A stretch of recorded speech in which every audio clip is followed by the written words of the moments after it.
non tremblant, parce que nous sommes en train de mourir avec toi.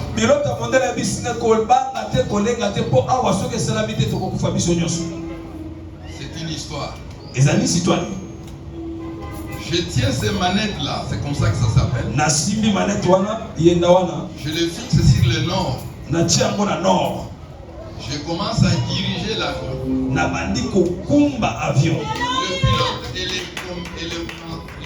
et les mécaniciens sont en train de bousculer le pneu pour le faire descendre. Afin que l'atterrissage puisse avoir lieu. Alors je me rendrai compte que quand ils étaient en train de bousculer le pneu pour l'atterrissage, à ce temps-là, moi j'étais en train de conduire l'avion.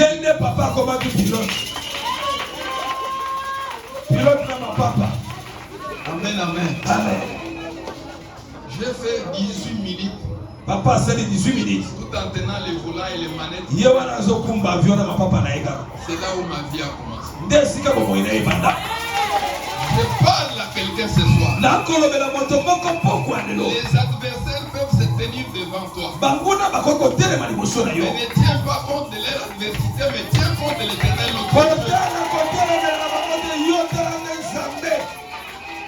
La mort m'avait poursuivi même dans l'avion. Mais la mort ne m'a pas eu dans l'avion. Je déclare ce soir que la vie de la guerre contre l'adversité soit votre champ de bataille.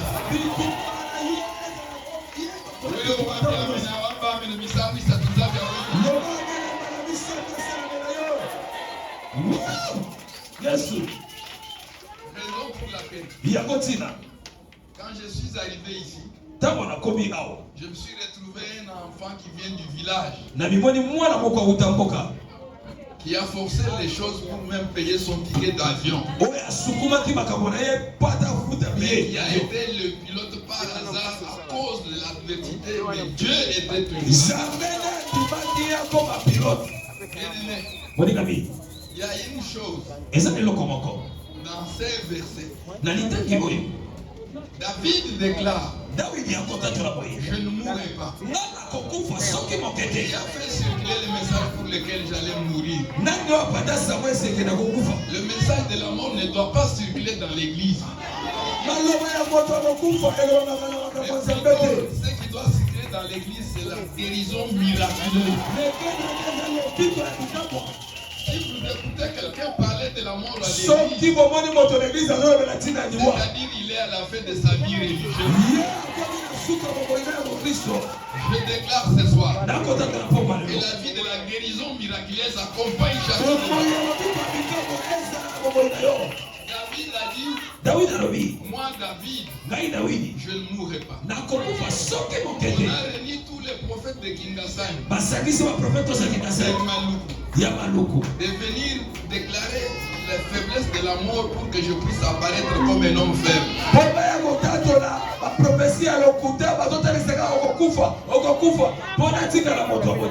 J'ai été emmerdé par toutes les prophéties de la mort.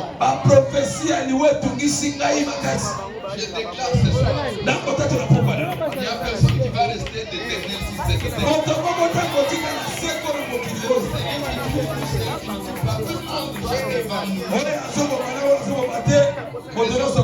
Raison pour laquelle je dis que la vie c'est un combat. Moi j'ai bâti, je fais un combat normal. J'ai commencé la ville de Kinshasa avec l'église sur rail. J'ai passé nuit devant les moustiques. J'ai été à la montagne, je ne sais pas même quelle montagne. La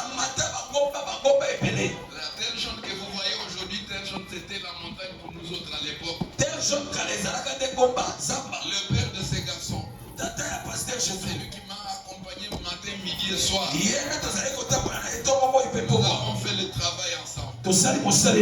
Ce soir, je déclare une chose, que votre vie ne sera jamais intimidée par quiconque. Le verset de David ici, c'est un témoignage. Il dit à l'adversité que vous ne mon repas. Vous ne m'approcherez jamais. Parce que celui qui est en moi est plus grand que celui qui est en moi. Je vous dis une chose. Jésus regardant Pierre et Jean, qui avait reçu le message comme quoi Jacques, comment il s'appelle, que Lazare était mort. Quand ils ont eu le message, ils ont cru que Jésus n'a pas compris. Jésus leur a dit, j'ai compris. Notre bien-aimé Lazare n'est plus. Mais moi j'ai oublié qu'il est là. Sa maladie n'est pas pour la mort. C'est-à-dire, il y a certaines maladies qui viennent seulement pour caresser les gens et provoquer l'adversité que vous avez. La maladie de Lazare n'était pas pour sa mort. Mais c'était une manière de glorifier le Seigneur pour une maladie. Moi je suis ce que je suis à cause du travail que j'ai effectué. Je croyais que l'église allait être pour moi l'affection. Je ne savais pas que l'église devrait être l'adversité pour moi. J'étais quelqu'un qui devrait manger à mon aise, m'habiller à l'aise. Mais l'église m'a troublé. Vous qui avez fait confiance en moi, vous avez compris que vous pouvez me soutenir. Je mets ma tête à vous. Que le Seigneur vous bénisse tout moment. Que la grâce vous accompagne à tout lieu. Celui qui vous combattra va me combattre. Celui qui va vous bousculer va me bousculer. Celui qui vous accompagnera, je l'accompagnerai. Parce que son Dieu a bête ma boque ma casse.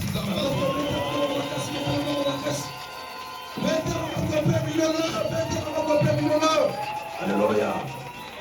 Amen, amen. Amen. Amen, amen. Amen. Je n'ai pas les gros mots. J'ai seulement la sagesse de vous dire une chose. J'ai investi toute ma vie dans l'église baptiste. J'ai fait tout ce qu'un homme peut faire pour cette église.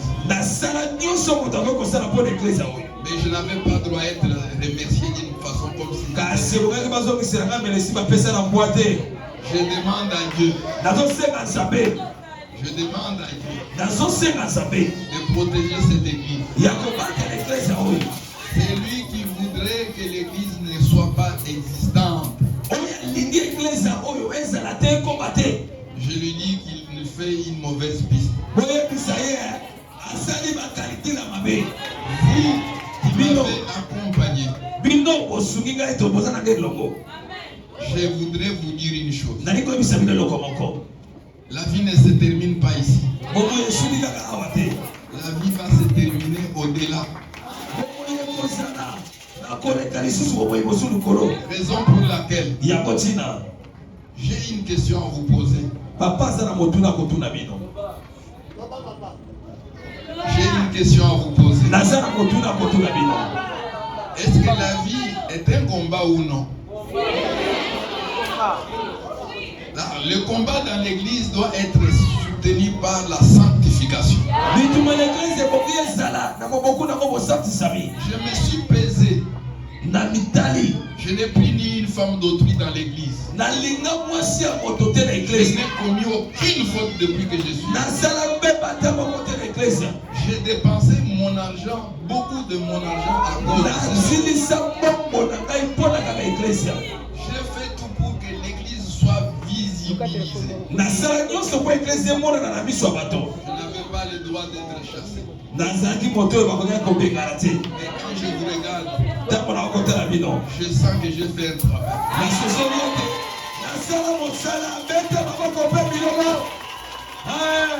Tous ceux qui sont assis, qui ont perdu leur temps. Il est même temps que vous sortiez, mais vous êtes resté pour m'écouter. Que Dieu vous bénisse davantage. Je suis sûr et certain que même si j'étais sur une civière, je devrais prononcer ces mots. Et je voudrais dire à quelqu'un, je me mettrai en morceaux pour que les femmes qui n'ont pas d'enfants puissent en trouver dans les mots.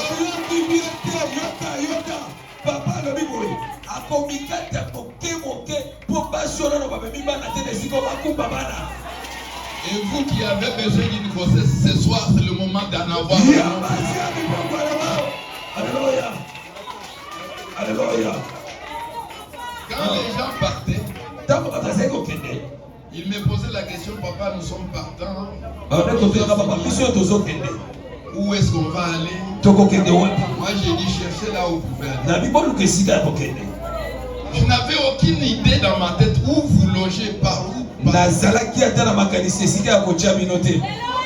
l'esprit m'est venu en tête. C'est facile de chasser ces gens. Mais c'est difficile de les regrouper s'ils partent. Je me suis dit, cette salle me donne au moins $3,000 chaque semaine. Mais j'ai dit, Seigneur, moi j'ai quitté le village. Tu m'as transporté dans un avion que je n'ai pas payé. Moi, je te confie cette salle. Je ne veux même pas connaître combien ça coûte. Et la joie que vous exprimez devrait être dans Branham, dans Sek ou dans n'importe quel. Et je connais ce qui est difficile de trouver un pasteur saint. Ce n'est pas facile de trouver un pasteur qui a la crainte de la terre. Vous pouvez entrer dans une église, mais trouver un pasteur qui fonctionne en fonction de la loi ou de la ce n'est pas facile. Moi je reçois les gens au bureau, la porte ouverte. S'il y a un serviteur de Dieu qui œuvre en fermant la porte, je lui conseille de cesser cela. Ce soir, je n'ai pas un long message. Mieux vaut la fin d'une chose que son commencement. Je vous défendrai partout où je serai. Si vous me demandez d'aller même à la montagne en étant malade, j'irai. Quand je vous regarde sur le front, je sens que j'ai fait un travail pour chaque église. Que le Dieu de Mouteba soigne votre famille.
Kolo Yesu. Kolo Yesu. Lelo.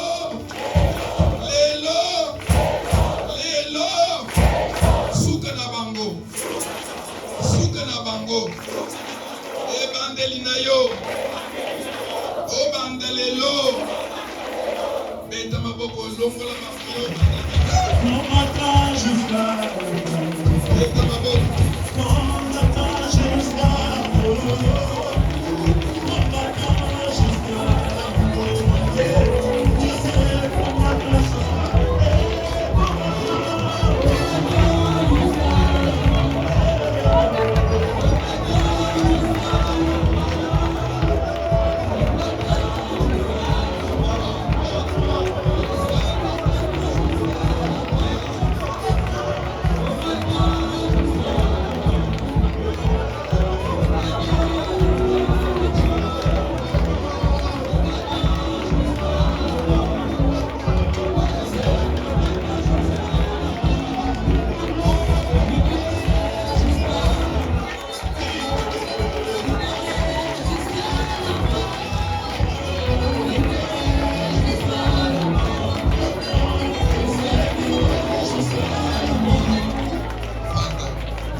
Simba moninga na loboko, simba ina loboko.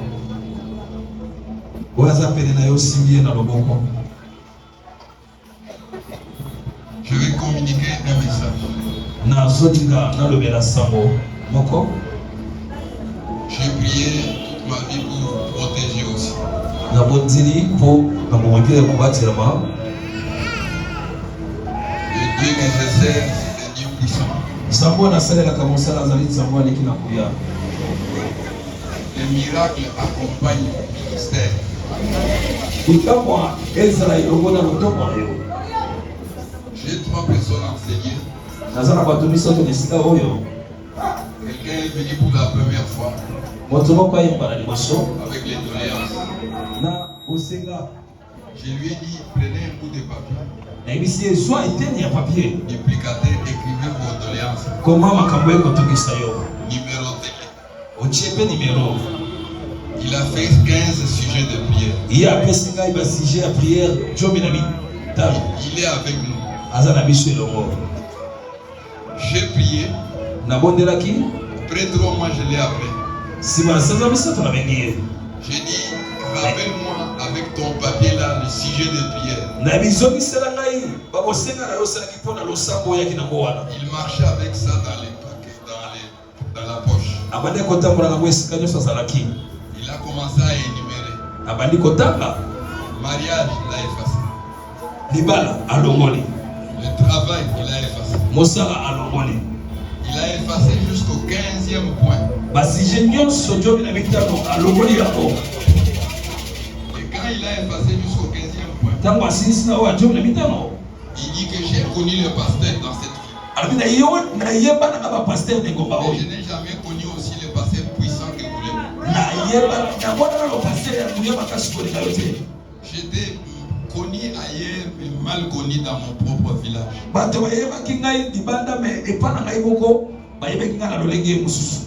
J'ai reçu une sœur qui s'appelle Mireille. Elle était forte. Elle ouvrait les habits même si elle n'avait pas de sous-vêtements. Et j'ai prié pour cette sœur. Tout le monde connaît qu'il y avait une folle qui a été. Mais ils ne veulent pas connaître le Dieu qui loge au-dedans de moi. Quand elle était guérie, nous sommes allés chez elle. Parce que son grand frère avait organisé un festin. Nous avons trouvé plus de 200 personnes. Nous avons délivré toutes ces personnes-là. Il a dit, mais comme vous avez fait fait un travail. Où est notre pasteur? Je suis revenu à l'église, je n'ai pas trouvé quelqu'un à envoyer là. Chilomba ici présent. Sa femme avait accouché, l'enfant était pourri dans le ventre. Le médecin avait déclaré que cette femme n'aura plus d'enfant jusqu'à 10 ans. Nous avons prié et maman a eu des enfants. On ne peut même pas comprendre.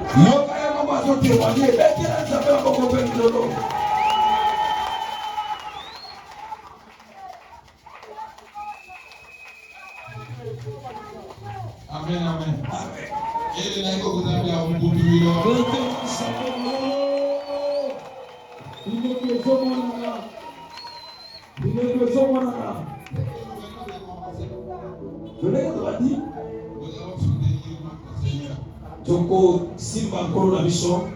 Alors, cher nous voulons Allez.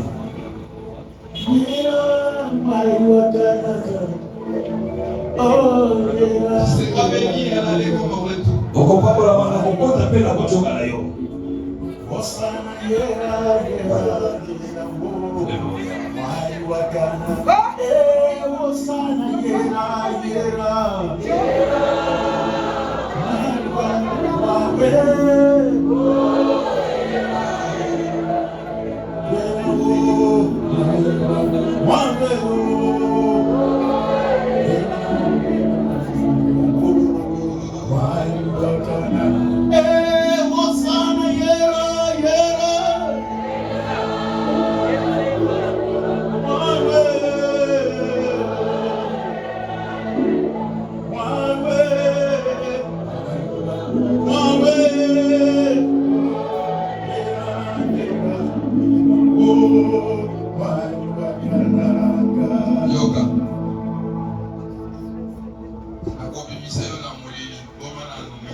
Technique, vieux motoza na téléphone, au BBC yango, au BBC oui dans la yo.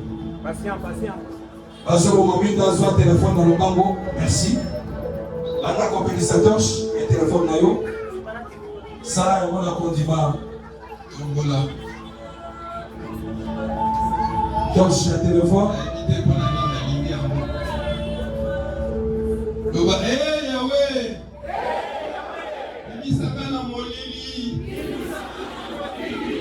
Bisabana molili.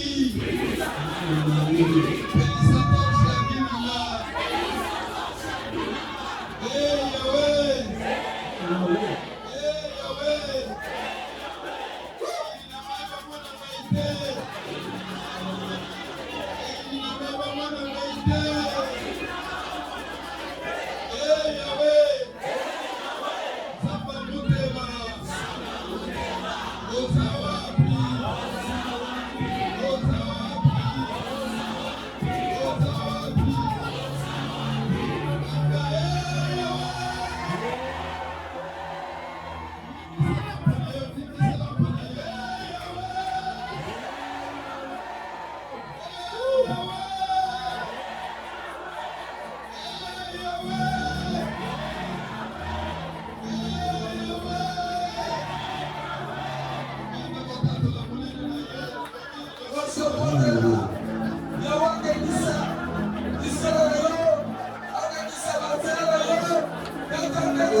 Shabani baleni ni mwana Yesu.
Libérez son corps. Allez, libère son corps. Libère son corps. Libère son corps. Libère son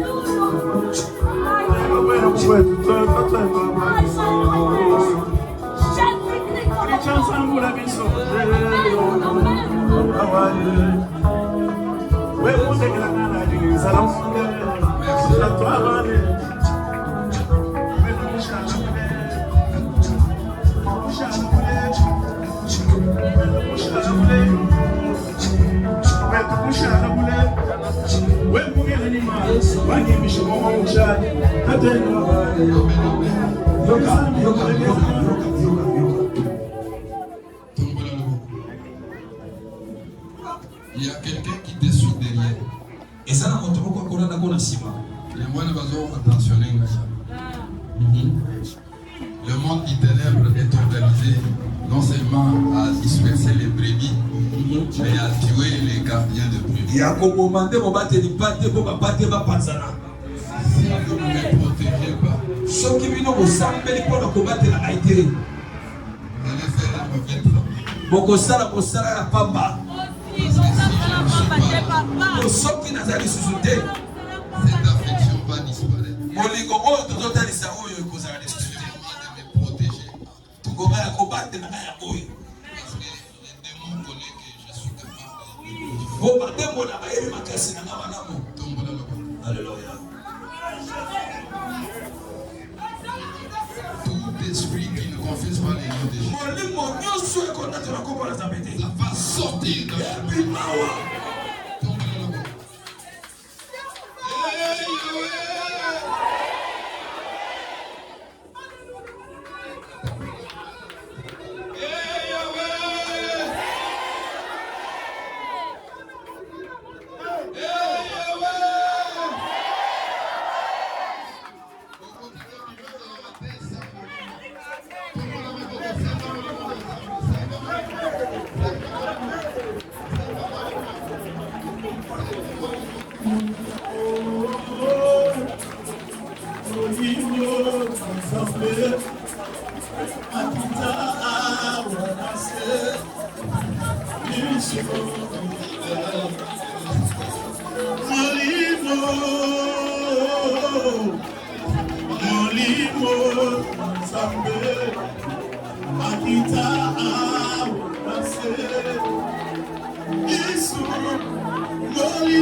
Hey,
Golo Yesu, Alléluia, Alléluia, Mwana Napate, Alléluia, Alléluia, Alléluia, Golo Yesu, Alléluia, Alléluia, Mwana Napate, Alléluia, Atobeti maboko, Alléluia, Alléluia, Nikozina moto, Alléluia, Alléluia, Alléluia, Golo Yesu, Alléluia, Alléluia, Mwana Napate, Alléluia, Alléluia,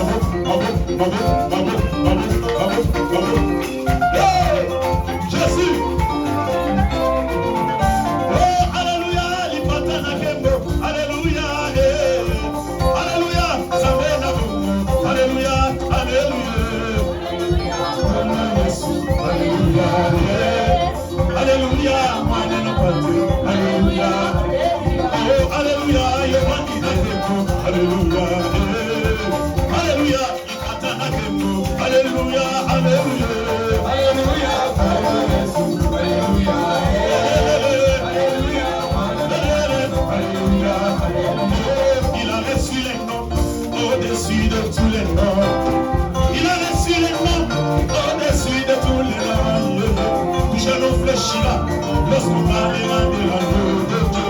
je réfléchira lorsqu'on parlera. Il a reçu les corps. Il a reçu les corps au-dessus de tous les noms. Il a reçu les noms au-dessus de tous les noms. Je réfléchira lorsqu'on parlera de la gloire. Je réfléchira lorsqu'on parlera de la gloire. Ceux qui n'avaient dit ma moko, n'avaient dit à Pambate. Ceux qui n'avaient dit ma moko, n'avaient dit à Pambate. Je réfléchira lorsqu'on parlera du Dieu de mon départ. Je réfléchira lorsqu'on parlera. Il a reçu les noms. Il a reçu les noms. Au-dessus de tous les noms. Il a reçu les noms. Au-dessus de tous les noms. Je réfléchira lorsqu'on parlera de la gloire. Je réfléchira lorsqu'on parlera de la gloire. Et les saints hommes de Jésus.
Alléluia.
yoka nano yoka.